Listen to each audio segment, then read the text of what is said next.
यहाँ कुछ पैसे ही नहीं बच रहे हैं। ओटीटी सब्सक्रिप्शंस, क्रेडिट कार्ड का बिल और इतने सारे खर्चे। सैलरी ही 20-25 दिन में खत्म हो रही है, कहाँ से करूँ सेविंग?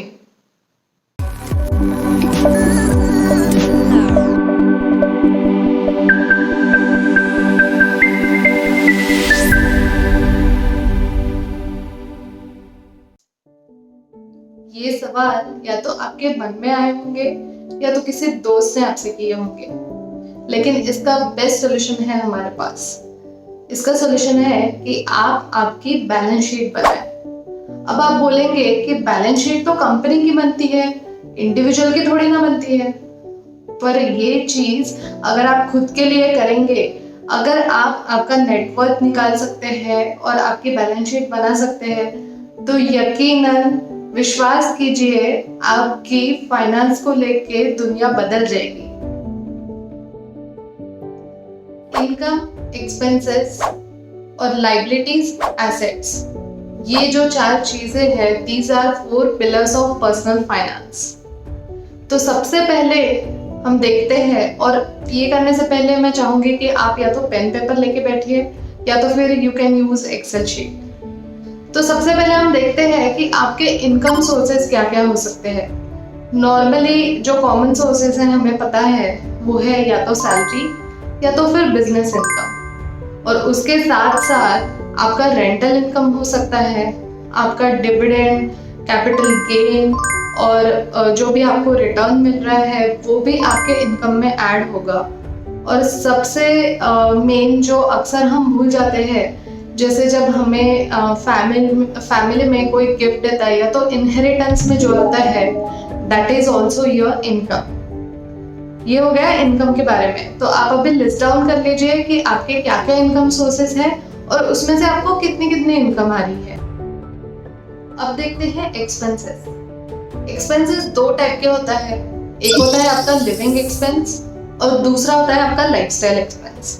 तो लिविंग एक्सपेंसेस में आपको पता है आपका आएगा रोटी कपड़ा मकान, जो कि आपकी बेसिक नेसेसिटी है, और उसके साथ साथ अब इसमें ऐड करना होता है इंटरनेट, क्योंकि उसके बिना तो हमारा दिन ही नहीं शुरू होता। ये 4 चीजों के अलावा और इसमें है जैसे कि आपका रेंट है घर का, स्कूल की फीस है, और इसी के साथ साथ इसमें ऐड करना चाहिए आपका टर्म इंश्योरेंस का प्रीमियम और आपका हेल्थ इंश्योरेंस का प्रीमियम।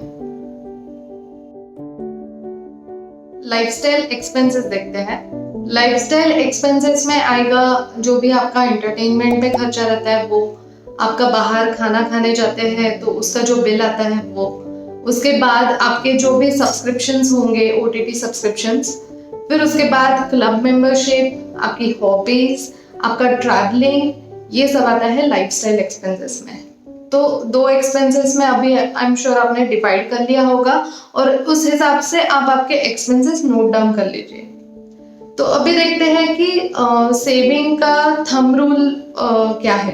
तो थंब रूल में आपको पता होगा 50-30-20, बहुत सारे लोगों ने ऑलरेडी ये सुना होगा।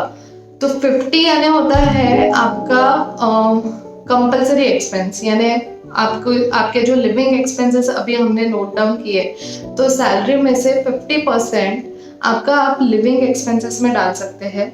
30% जो है वो आपका जाएगा लाइफस्टाइल एक्सपेंसेस में और 20% ये आपका जाएगा सेविंग में। अब सबसे पहली बात, ये थंब रूल है। थंब रूल मतलब ये सिर्फ एक रेफरेंस के लिए होता है। हर इंसान को लेके, एज ब्रैकेट को लेके ये थंब रूल चेंज हो सकता है, इसलिए आपको हमेशा अपने नीड के हिसाब से ये डिसाइड करना चाहिए और उसके हिसाब से अलोकेट करना चाहिए। थंब रूल को आप रेफर कर सकते हैं सिर्फ। तो आपका सेविंग का कैश फ्लो कैसे होता है? Income minus expenses, but actually आपका इक्वेशन होना चाहिए lifestyle expenses equal to income minus living expenses minus आपका सेविंग। तो ये इक्वेशन की वैल्यूज आपके नीड के हिसाब से चेंज होगी। जैसे किसी की जस्ट अभी जॉब लगी है तो उसके लाइफस्टाइल एक्सपेंसेस ज्यादा रहेंगे as compare to living expenses, and if a person with a family of 2 children, उनके लिविंग एक्सपेंसेस ज़्यादा रहेंगे। तो इस तरीके से आप कैलकुलेट कर सकते हैं आपके एसेट्स कितने हैं, आपकी लाइबिलिटीज कितनी हैं और आपका नेटवर्क क्या है। अगर आप ये डिटेल में जानना चाहते हैं तो हमें इस नंबर पे कांटेक्ट करें, हम आपको ज़रूर इसमें हेल्प करेंगे। तो आई एम श्योर अभी आपको ये कैलकुलेशन के बाद ये क्वेश्चन नहीं रहेगा कि मेरे पास पैसे बचते ही नहीं हैं बचाने के लिए।